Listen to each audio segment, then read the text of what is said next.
Think about the last time you ate something you didn't like the look of. Maybe you pushed it to the side of the plate. Maybe you just didn't finish it. Now imagine a life where that was never an option, where turning down food, any food, could mean you don't make it to next week. For most of human history, that's exactly how it worked. No stores, no stockpiles, no choosing what looked good, just whatever your body could find that day. Rotten meat crawling with maggots, insects pulled straight out of the ground. Parts of an animal most people today wouldn't even glance at twice. All of it went in the mouth, because the alternative was starving. What your ancestors actually ate to survive is stranger than anything you're picturing right now. Let's go back about 3 million years, long before your ancestors were hunting anything. Back then, they weren't predators. They were leftovers. When a lion brought down an animal on the open plains of Africa, it ate first, taking the muscle and the organs. Then came the hyenas, cracking through ribs and smaller bones with jaws built for exactly that. By the time an early human showed up, there wasn't much left. Just thick leg bones, too dense for most other animals to break open. But our ancestors had something none of those other scavengers had: hands that could grip a rock hard enough to smash those bones apart.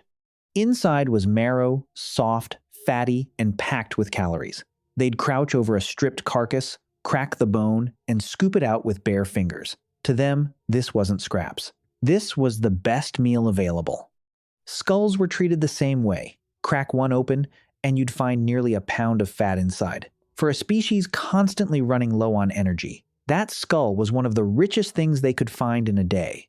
This is likely part of why your body still treats fatty food like a reward. That instinct didn't come from nowhere. Insects were on the menu too, and not as a last resort. Termites, beetles, fat white grubs the size of a thumb, all of it was regular food, eaten the same way you'd eat a snack today. Easy to find, easy to catch, and full of protein. This was life for well over 1 million years. Then, something changed everything. Fire. The oldest solid evidence of controlled fire comes from Wonderwork Cave in South Africa, dated to roughly 1 million years ago.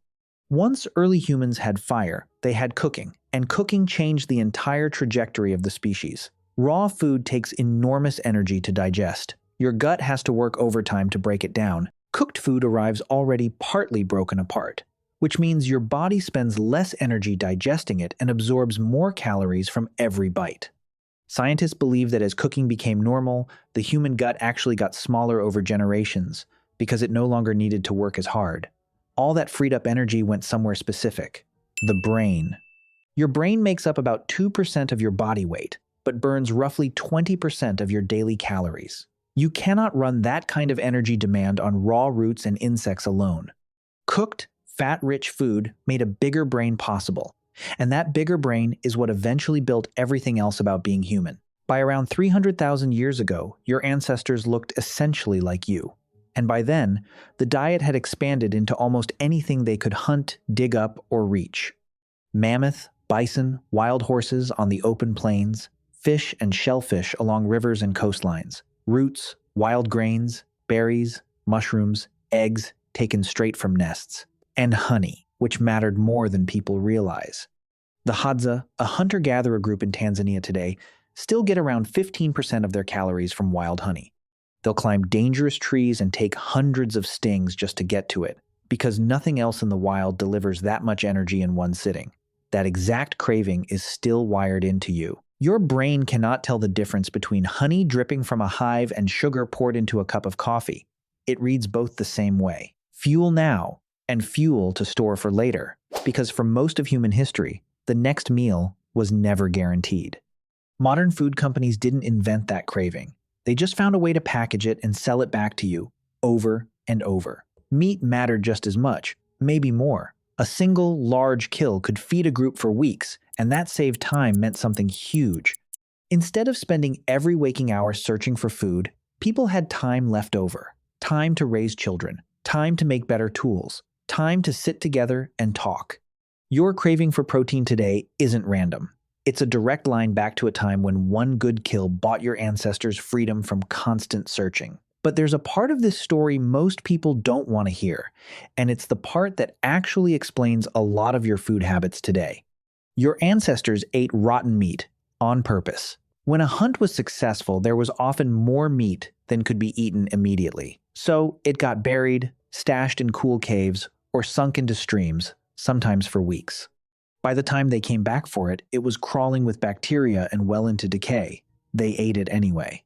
Some researchers believe they may have actually preferred it that way, because partly decomposed meat is easier to digest, and the bacteria breaking it down produce vitamins the body needs.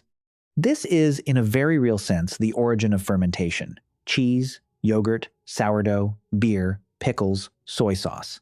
All of it is controlled rot, the same process your ancestors were relying on, just slowed down and made predictable instead of accidental. Your taste for something like sharp cheese didn't start in a factory. It started because rotten food kept people alive long enough to have children. And then there's the part almost nobody brings up. At a site in England called Gough's Cave, archaeologists found human bones roughly 14,700 years old that had been deliberately processed, skulls carefully cleaned and shaped into cups. Long bones cracked open the exact same way animal bones were cracked open for marrow. This wasn't happening during a famine either. The same cave contained plenty of animal remains, meaning there was other food available. Researchers calculated that a human body provides around 125,000 calories, compared to roughly 600,000 from a single bison. In pure survival terms, eating a person was a poor trade, which means this almost certainly wasn't about hunger. It was ritual. And Gough's Cave isn't an isolated case. Similar findings have turned up at sites across Europe, meaning this behavior happened in more than one place, more than one time, for reasons that likely had nothing to do with starvation at all. Here's the part that ties all of this together. Every single thing your ancestors were pulled toward eating, fat, sugar, protein, even the bacteria in rotten food, was your body's way of trying to survive a world with no guarantees. That programming didn't disappear just because the world changed. It's still running inside you every single day. When you crave something sweet at 11 at night, that's not weakness. That's 3 million years of survival instinct firing exactly the way it was built to. Your body still doesn't know that the fridge will be full again tomorrow. If you dropped a modern person into that world, most of us wouldn't last a week. We wouldn't know which plants were safe, how to track an animal, or how to survive a single day without a store nearby. But if you dropped one of your ancestors into your kitchen today, they'd think they'd walked into something impossible. Food that never runs out.